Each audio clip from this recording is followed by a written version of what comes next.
ఒక గిన్నెలో వాటర్ తీసుకొని ఒక స్పూన్ వరకు కల్లుప్పు వేసుకొని ఒక ప్యాకెట్ వరకు మష్రూమ్ యాడ్ చేసుకోవాలి. మష్రూమ్ని 2-3 సార్లు బాగా ఇలా రుద్దుకుంటూ కడుక్కొని వీడియోలో చూపిస్తున్న విధంగా సన్నగా కట్ చేసి పెట్టుకోవాలి. ఇప్పుడు స్టవ్ మీద బాండీ పెట్టుకొని ఆయిల్ వేసుకోవాలి. ఈ రెసిపీకి ఆయిల్ కొంచెం ఎక్కువే పడుతుంది. ఆయిల్ వేసుకున్న తర్వాత సన్నగా తరుక్కున్న చిన్నుల్లిపాయలు వేసుకొని అవి వేగిన తర్వాత సన్నగా కట్ చేసుకున్న ఉల్లిపాయలు వేసుకోవాలి. ఉల్లిపాయలు మరీ మెత్తగా కుక్ అవ్వకూడదు, క్రిస్పీగా ఉండాలి. సో 50% వేగితే సరిపోతుంది. ఈ విధంగా వేగిన తర్వాత ఇందులోకి సన్నగా కట్ చేసుకున్న క్యాప్సికమ్ యాడ్ చేసుకోవాలి. క్యాప్సికమ్ కూడా మనకి 2 నిమిషాలు వేపుకొని అందులోకి సన్నగా కట్ చేసుకున్న క్యారెట్ యాడ్ చేసుకోవాలి. క్యారెట్ పూర్తిగా ఆప్షనల్, మీకు నచ్చితే వేసుకోండి లేదంటే స్కిప్ చేయొచ్చు.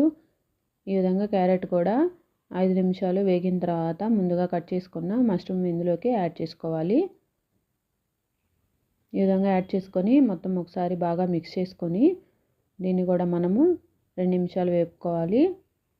మనకి 2 నిమిషాలు వేగిన తర్వాత మష్రూమ్స్ నుంచి వాటర్ బయటకు వచ్చి ఆ వాటర్తోనే మష్రూమ్ అంతా మనకి వేగుతుంది. ఈ విధంగా మొత్తము 50% వరకు వేగిన తర్వాత ఇందులోకి 1 స్పూన్ వరకు soya sauce, 1 spoon salt, 1/2 spoon మిరియాల పొడి, 1 స్పూన్ రెడ్ చిల్లీ పేస్ట్ వేసుకోవాలి. ఇదంతటిని బాగా మిక్స్ చేసుకొని ముందుగా రెడీ అయిన అన్నంని ఇందులోకి వేసుకొని కలుపుకోవాలి. ఈ విధంగా అంతా బాగా కలుపుకోవాలి. నేను ఇక్కడ నార్మల్ రైస్ యూస్ చేస్తున్నాను. మీకు కావాలంటే బాస్మతి రైస్తో చేసుకోవచ్చు, ఇంకా టేస్ట్ బాగుంటుంది.